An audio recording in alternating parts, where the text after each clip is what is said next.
দিলেন। কেন? মানুষগুলো জুলমতের মধ্যে আছে, অন্ধকারের মধ্যে আছে।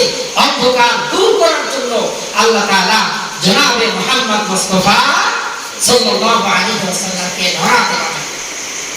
দ্বিতীয়ত আল্লাহ তাআলা রাসূলকে পাঠালেন মূর্তি সংস্কৃতিকে অপসারণ করার জন্য।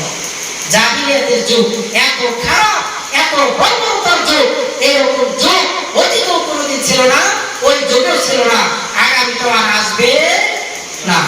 জাহিলিয়াতের যুগ এত খারাপ ছিল, আল্লাহ তাআলা এই জাহিলিয়াতের যুগের মানুষগুলো একেবারেই ভুলে গিয়েছিল যে কে তার রব, কে তার সৃষ্টিকর্তা, কে তার খালেক, কে তার মালিক। মানুষ একেবারে ভুলে গিয়ে মূর্তি সংস্কৃতি প্রত্যেকটা গ্রামে গ্রামে, প্রত্যেকটা অঞ্চলে, প্রত্যেকটা ঘরে ঘরে মূর্তি সংস্কৃতি তারা চালু করিয়ে দিয়েছে।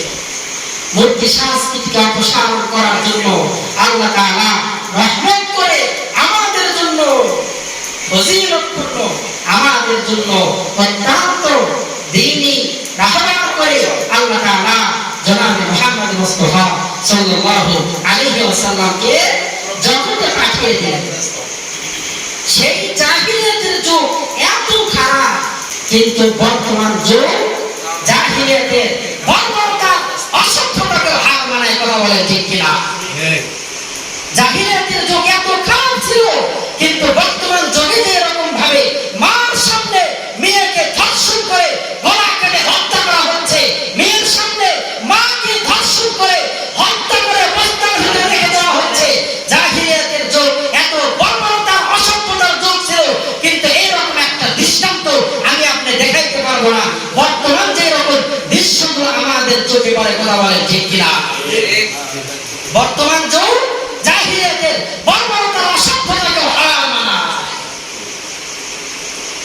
প্রত্যেকটা জায়গায় জায়গায় গুনাহের ছায়া, প্রত্যেকটা জায়গায় মূর্তি সংস্কৃতি, প্রত্যেকটা জায়গায় জায়গায়। মুসলমান হিসেবে সেগুলো থেকে যে আমাদের চোখটাকে হেফাজত করব, আমরা মুসলমান পারি না। কি পারি?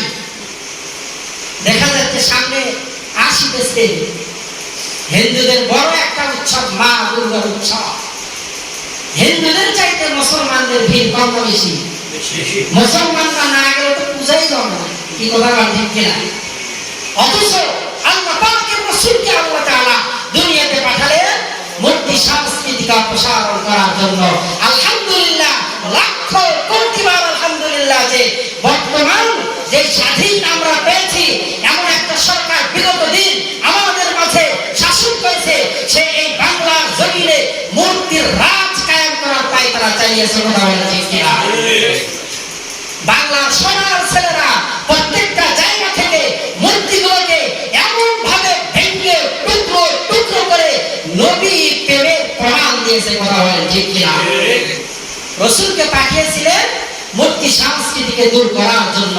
এমন জালেম শাসক আমাদের উপরে চাপিয়ে বসেছিল যে আমাদেরকে মূর্তি সংস্কৃতি এগুলো প্রমাণ করার জন্য, মূর্তি সংস্কৃতি কিভাবে ছায়ালাভ করা যায়, এগুলো আমাদের উপরে চাপিয়ে দেওয়া হয়েছিল।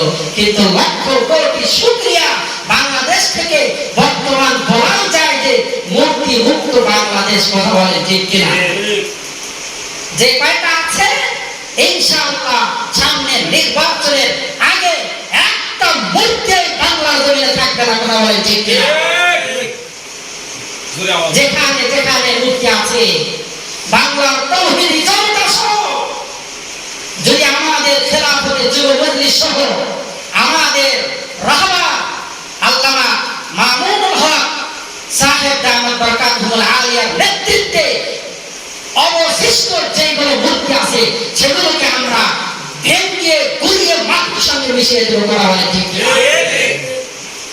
সম্মানিত উপস্থিতি, রাসূলকে আল্লাহ তাআলা দুনিয়াতে পাঠালেন কয় কারণ? বলেন কয় কারণ? দুই কারণ। প্রথমত দুই কারণ, ভালো মতো বুঝবেন।